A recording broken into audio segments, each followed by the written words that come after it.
Hello Friendster, hello kakaaro. Nandito ako ngayon sa Hasaan ng Lagare. At para magbahasa. Hello, good morning. Nandito ako ngayon sa Hasaan ng Lagare at iba pa. Gusto ko sanang alamin si Sir kung paano ba ginagawa itong kanyang trabaho. Kasi pag tinitingnan mo kasi, mahirap yatang gawin to. Pero para sa kanya, napakasimple lang. So, halika kayo at panoorin natin siya sa kanyang mga gagawin. Hello sir, magandang umaga po. Magandang umaga rin. Ano nga palang pangalan niyo sir? Ariel po. Ariel.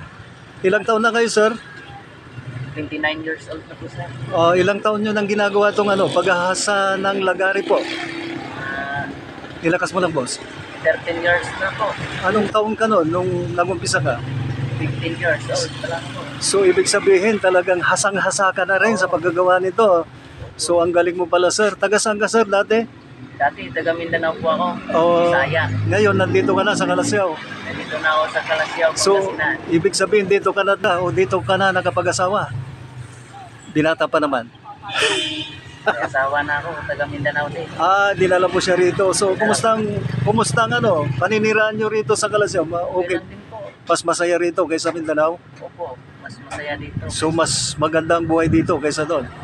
Sa bagay, yun ang sinabi mo, kaya syempre maraming salamat sa mga sinasabi mong gano'n.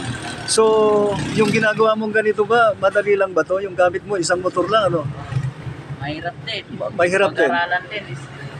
Isang taon din mahigit. Pagka pinapag-aralan, so ibig sabihin yung pagdiin-diin mo ng mga lagare, so talagang tansyado mo na, no? Oo, So, tansyado na. ang galing mo pala sir, talagang very good ka talaga sa mga ganitong gawain. Shout out sa iyo sir. Shout out. Paki-follow po kay Romulo Calaunan. Facebook account. Facebook account. Maraming salamat sa iyo sir Ariel sa binigay mong oras para sa akin, para ikay kapanayamin. So, shout out sa mga naghahasa ng mga lagare. Sa katunayan, marami silang mga bentaring lagari dito at iba pang mga gamit ng mga mason. So, ang galing-galing. Ay, mayroon din palang bagong dating.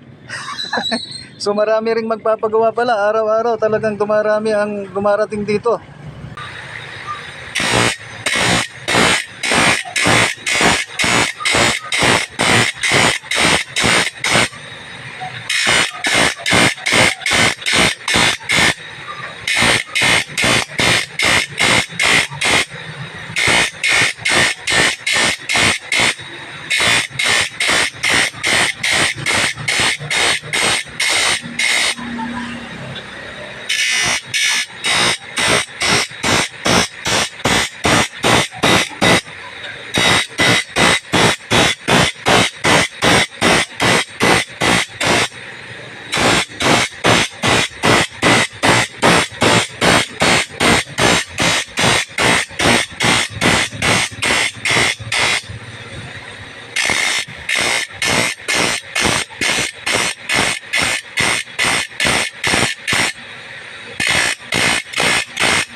Ang galing tapos na ba bro? Kailangan pa pihingan. Ay, pihingan pa. Oo. So, kaya pala ganyan, pinipihingan pa pala. Pihingan pa para hindi Yung pihing ba yung yung pinaghihiwalay mo, alternate? pinagano lang yung Ngipin? talib. Yung Para talim? hindi ipit. Ay, pagka hindi mo gagawin ganyan, may iipit sa mga lalagarin mong tabla o kaya kahoy. Ipit din. So, ganun pala yan. So, experyensyado talagang alam niya na. Yan ang kanyang gagawin. So, very nice talaga. Maganda palang trabaho to. So, ano bang tawag dito sir sa to? Yan ay cutting wheel din. Cutting welder ba to? Ay, ito yung ginagamit sa pagkakat ng mga bakal. Oo. So, ganun pala yan para mabilis tumalim, Magkano naman ang sweldo mo sa isang araw, sir? O mga Depende po sir. depende sa dami ng lagare na magpapahasa, Yung namin dito, sa amo ko, hati kami. Hati kayo. So, maganda pala pag nakarami, Para saan naman yan yung ganyan kan? Para maganda tingnan yung Lagare. Yung talim mismo.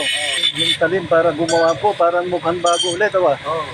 So, kailangan pala.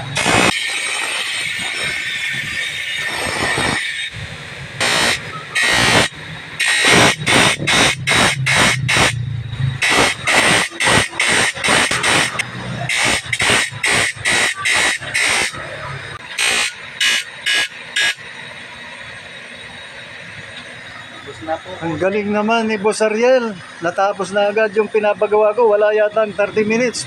Ay, ilang minutes ba yun? 15 minutes ba? 15 minutes lang. Hello at magandang umaga po ulit.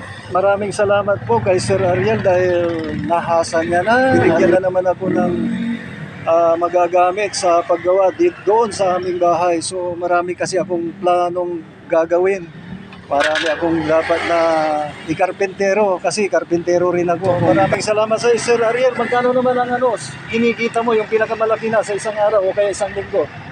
Sa isang linggo, makaipon din ako sa isang linggo. 6,000. Ang galing naman, isang linggo Amin, 6,000 ha. Talagang mabubuhay mo talaga ang iyong pamilya dito sa pag-aasa ng lagari.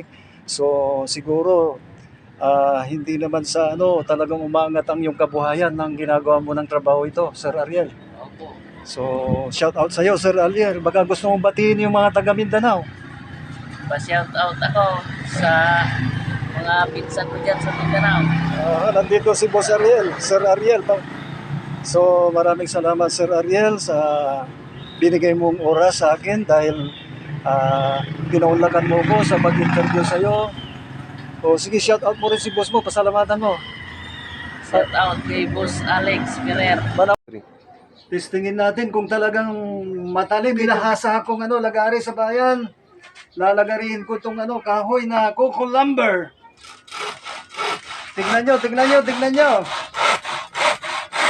Wow! Ang bilis talaga, ang gaan-gaan, talagang matalim ang pagkahasa. Tignan nyo, sa bilis lang pala ng kidlat. Talagang matalim. Ang bilis mag-cut. Wah, tapos na, okay. Nalagyan na ng langis. Ready nang itago dahil okay na. Hindi na ito mabilis pumurol dahil nalalagyan ng langis. Ganun pala ang magandang gawin natin.